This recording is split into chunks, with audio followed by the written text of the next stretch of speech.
Hello, welcome back. So, nandito na naman tayo sa ating panibagong tutorial.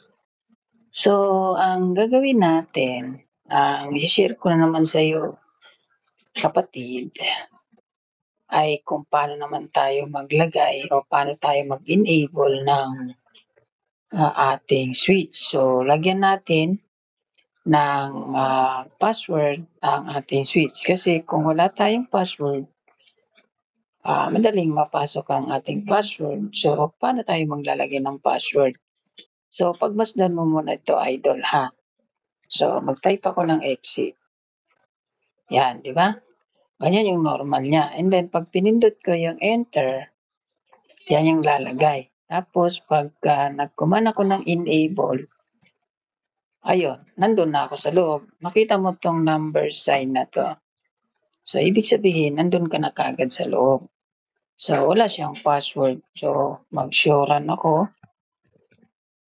Pwede, kasi wala siyang password. So, ibig sabihin, rekta siya. So, hindi secured ang ating switch. So, ang gagawin natin, maglalagay tayo ng password.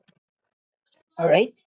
So, mula dyan, mula dito sa privilege mode, gagawa tayo, pupunta tayo kay global config. So, lagi tayong pupunta kay global config, enter, and then ang command ay enable. Enable, then depende sa'yo kung password. So, pag password kasi ang ginamit natin, hindi siya naka-encrypt. Pwede naman yan. Pero ang gagamitin natin ay secret. Secret. So, yan yung ating secret. So, kasunod niyan, pagka pag nag-question mark tayo, susunod na dyan kung ano ang password na ilalagay mo. Diba? So, ang lalagay natin is tab CCNA. So, yan yung ating password, tab CCNA, and enter natin yan. And then, titingnan natin kung ano ang pagkakaiba mula dun sa kanina.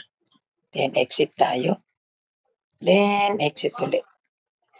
Then, di ba, nalagyan natin ang password. So, kanina, pagka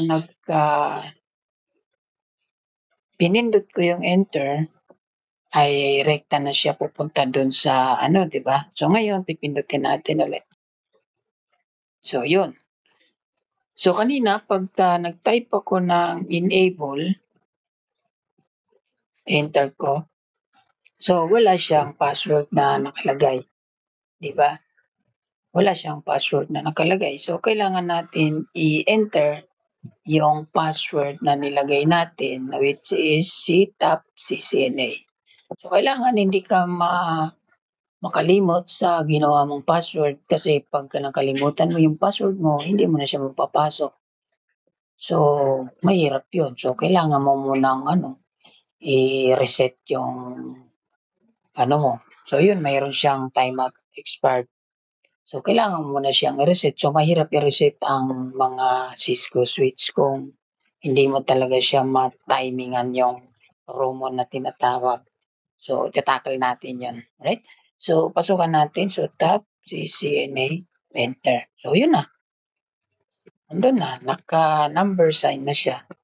So, ganun lang maglagay ng secret. So, yun. Show run. So, yun. Andun na ako sa loob. Diba? So, ganun lang. Maglagay ng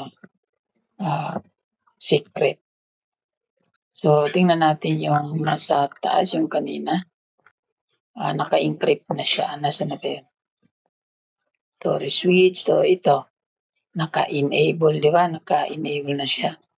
So, yan yung ating top CCNA nilagay natin. Pero, ang password niya is automatic naka-encrypt. Kasi secret ang ginamit natin. Pero kung password ang ginamit natin, tapos top CCNA, makikita dito yung top CCNA sa sa secret na to. Pero dahil nga secret ang ginamit natin, hindi siya nakikita. Ang nakikita ay number at blah, blah, blah. So yun. So yun lang kung paano maglagay ng, secret. So 'pag exit tayo, then pagka nag-enter, tapos nag-enable ka, hihingi siya ng password. So kailangan mo muna mag-enter ng password. So bago ka makapasok sa loob, right? So ganun lang, 'di ba?